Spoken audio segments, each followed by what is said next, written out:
Johnny master తన వద్ద పనిచేస్తున్న లేడీ అసిస్టెంట్ కొరియోగ్రాఫర్ పోలీసులకు ఫిర్యాదు చేసింది. తనను జానీ మాస్టర్ అత్యాచారం చేశాడని, పలుమార్లు కొట్టాడని, బెదిరించాడని, అంతేకాకుండా మతం మార్చుకుని పెళ్లి చేసుకోవాలని ఒత్తిడి కూడా చేశాడని పేర్కొంది. ఈ విషయాలన్నిటిపై పోలీసులు కేసు నమోదు చేసుకుని విచారణ చేపట్టారు. జానీ మాస్టర్ ని పోలీసులు గోవాలో అదుపులోకి తీసుకుని హైదరాబాద్ తీసుకొచ్చారు. హైదరాబాద్ కోర్టులో ప్రొడ్యూస్ చేయగా హైదరాబాద్ కోర్టు ఆయనకు 14 రోజుల రిమాండ్ విధించింది.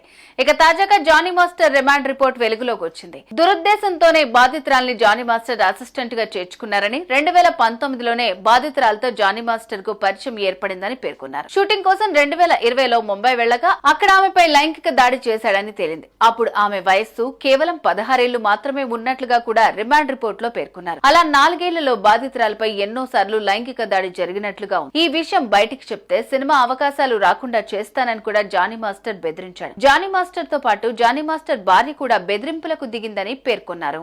ఏమాత్రం భయపడకుండా తాను చేసిన తప్పును ఒప్పుకున్నారు జానీ మాస్టర్. ఇప్పుడు ఇదే కీలకంగా మారింది. ఓవైపు జానీ మాస్టర్ భార్య తన భర్త చాలా మంచివాడని, ఇలాంటి పనులు చేయరని చెప్తుంటే, మాస్టర్ మాత్రం తన తప్పును ఒప్పేసుకున్నారు. ఇదంతా చూస్తుంటే ఆయనకు కఠిన శిక్ష పడే అవకాశం అయితే కనిపిస్తోంది. బాధితురాలపై మొదటిసారి లైంగిక దాడి చేసినప్పుడు ఆమె వయసు 16 ఏళ్లు, అంటే మైనర్.